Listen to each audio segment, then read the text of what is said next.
What's up guys? My name is Mika and welcome back to my YouTube channel. Guys, let's appreciate first my bare face because I don't have any makeup at all. Ayan, nag-skincare lang ako guys. So mayroon ako tinatry na skincare recently and I can say na nag-work siya sa akin because it gives my skin this glowing look. Anyway, so for today's video nga, mag-haul tayo. And yung haul ko na to is, I'm so excited to share this haul with you guys kasi etong haul na to is going to be my first ever makeup kit as a professional makeup artist. Girl, yes! Di ba nakwento ko sa inyo sa previous video ko na I enrolled in a makeup school and I just finished my hairstyling class, Master of Hairstyling with The Art of Gio. So anyway, ito na nga. So itong mga binili ko na to is random siya. So may pang hair and meron siyang pang makeup. And girl, lahat ng gagamitin natin for our clients. Yes, clients. So lahat to is binili ko. And I hope may mag-sponsor sa atin soon. Di ba? So if you are an aspiring makeup artist and you are interested in this video, just keep on watching. So nakalagay lang siya dito sa blue bag, sa bag na to, but hindi ko siya dito binili. Okay guys, mostly lang pinagbilhan ko nito is online, and then bumili lang ako sa Glad King recently. So unahin na natin yung mga pang hair natin. Ayan, bumili ako ng mga ganito. Ito yung parang pang hitless curl. Pakita ko sa inyo. So, may mga stainless clip siyang kasama and then, meron siyang mga ganito guys. Yan, yung mga ganitong rollers. So, parang siyang velcro. Ayan. 12, meron akong 16 pieces na ganito for hitless curl. So, may malaki, maliit, ganito siya. Next is, bumili din ako ng ganito. Ito sa Glad King ko siya binili yan, okay? Sa Glad King ko siya binili. So, ito yung mga clip. So, parang kapag mag-aayos ako ng hair sa clients, so hindi siya magkasabog-sabog. Then, next, bumili din ako ng ganito. Ayan. So, ganun din siya pang hairstyling for hair sectioning. Ayan. So, color white yung binili ko kasi walang color black and for aesthetic purposes kaya white. Then, bumili din ako ng gantong clip. This is from Glad King din, guys. Ayan. 35 pesos each naman siya. Then, bumili din ako ng gantong hair tie from Glad King din to. 60 pesos, 50 pieces na siya, guys. Ayan. Then, bumili din ako ng U-pin from Glad King pa rin to. So, 100 pieces siya for 70 pesos. Not bad na. So, ito yung kapag mga pang-bridal na mga hairstyle, ito yung ginagamit. Then, from online din to, bumili ako ng hairpin. Ayan.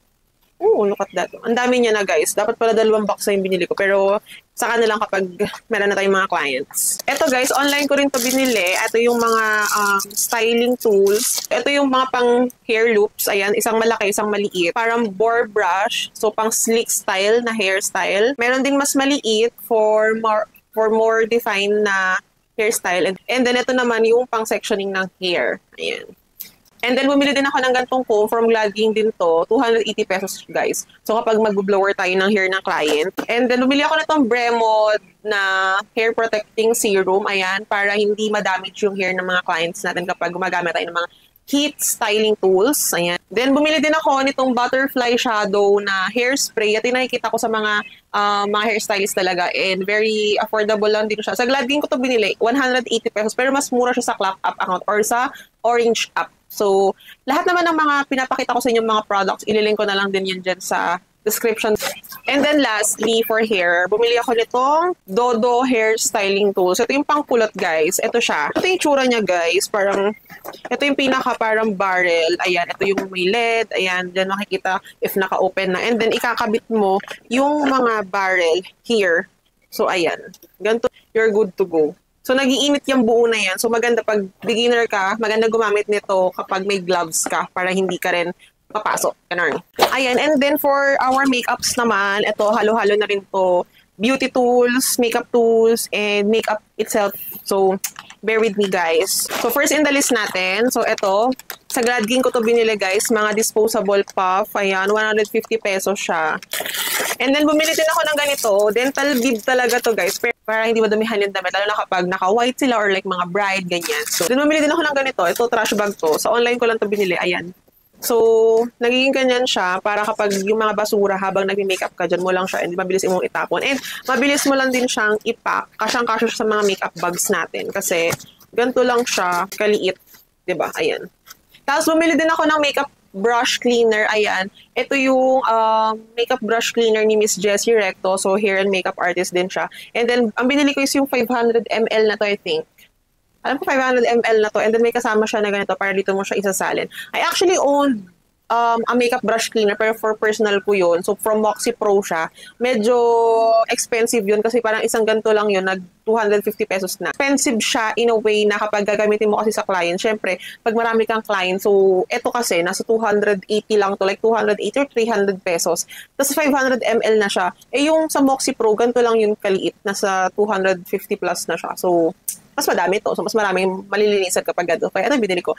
And nakikita ko naman to, ginagamit and nire-recommend naman to ng mga makeup artists sa social media. So, let's give it a try. Tapos bumili ako nitong ganito, yung disposable na mga spoolie, disposable na mga lip dough.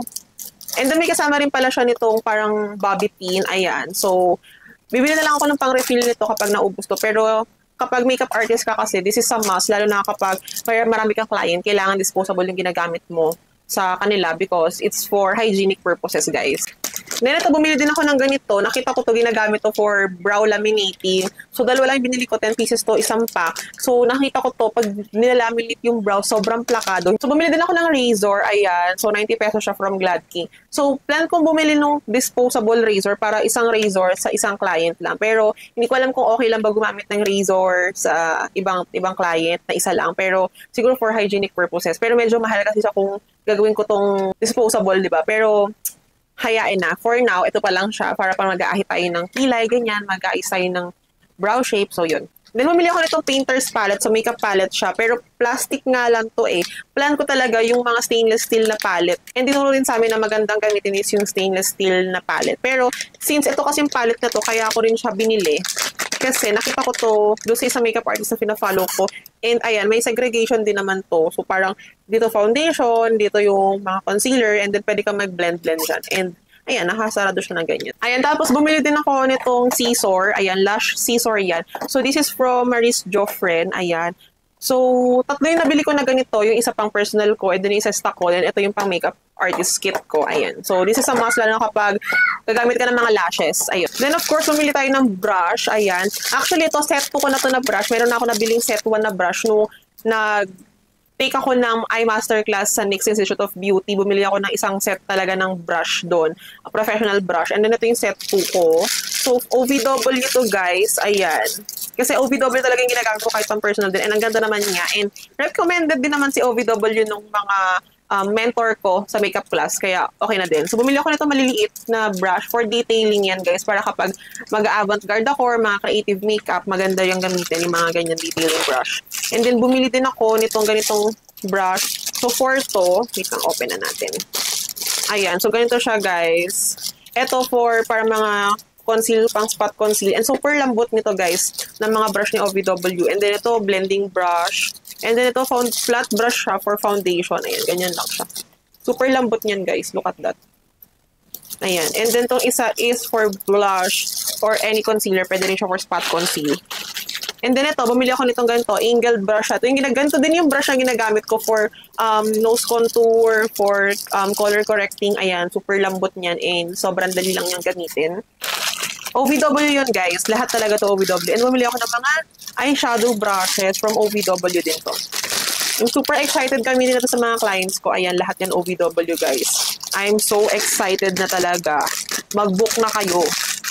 And then may kasama pala siyang ganito na parang makeup brush na pouch. Ayun, makeup artist. Pero I think hindi ko siya gagamitin for my makeup kit kasi meron akong brush bag. Papakita ko sa inyo mamaya, binili din ako. Baka gawin ko ito parang personal na lang or depende kung anong pwede ilagay dito. And then bumili din ako ng mga lashes, of course. So ito, hindi ko alam anong brand pero nagamit ko na yung gantong style ng lashes. Ayan, super cute niyan. 3 pairs yan guys. Ayan, ang ganda ng pagkaka-lashes niyan.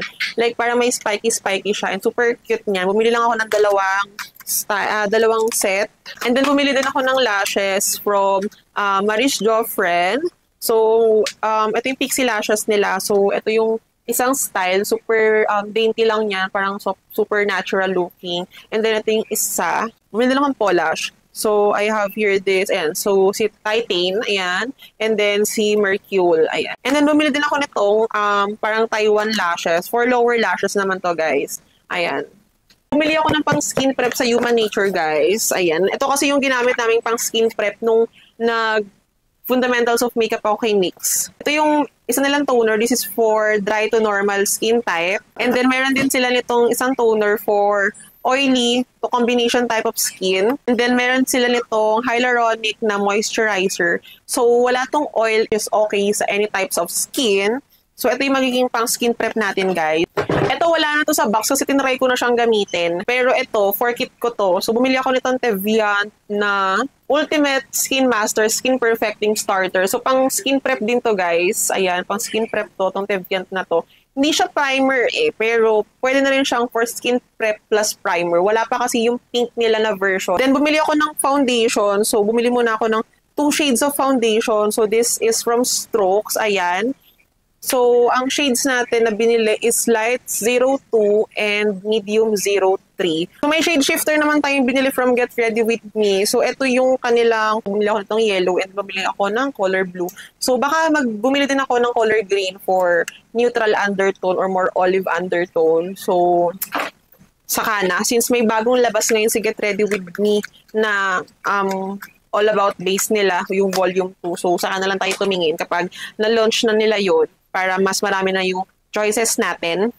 Ayan. And then, bumili ako from Strokes again. So, ito yung blush flush palette ni Strokes. Ayan. So, meron siyang 4 shades. And then, meron din sila nitong blush pop palette. Ito naman yung mas pigmented or mas matingkad yung color niya. So, 4 palettes naman for mga eyeshadow. Bumili ako nitong Everbilena Pro Rich na palette. So, meron ako nito before. Yung color white pa siya. Ito yung una kong ginamit na palette nung nag-start up pa lang ako mag-makeup. And I can say na sobrang pigmented and sobrang sulit ng palette na to. As in, hindi nyo mauubos yan lahat. Lalo na kung hindi naman laging ganyan yung style of makeups na gagawin nyo.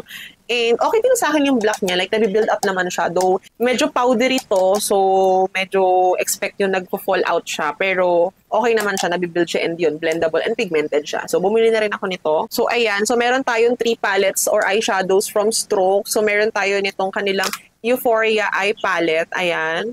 So, ito yung limited edition nila. Buti nakaabot tayo sa limited edition nila. Ayan yung shades. So, ito is a mix of mattes and shimmer na, si Euphoria. And then, meron din sila nitong Neutral Matte Pro Palette. Ito naman is more on mga neutral shades na matte. And then, meron din sila nitong Luxe Metallic Pro Palette. Ito naman yung more on mga shimmer nila. Ayan. Pumili din pala ako, again, from Strokes. So, ito yung liquid metallic eyeshadow nila. So, I got the Newlywed shade and then the Malibu shade. So, ganito lang siya kaliit, guys. And then, bumili din ako nitong lasting liner from Vice Cosmetics. So, meron na ako nito nung in the nude. So, bumili ako nito, I think 4 to. Yeah, 4. So, binili ko lahat ng shades nila. At white tayo here. And then, espresso. Then, may jet black and may cocoa. Ayan. And then, bumili din ako ng eyebrow pen from Bia.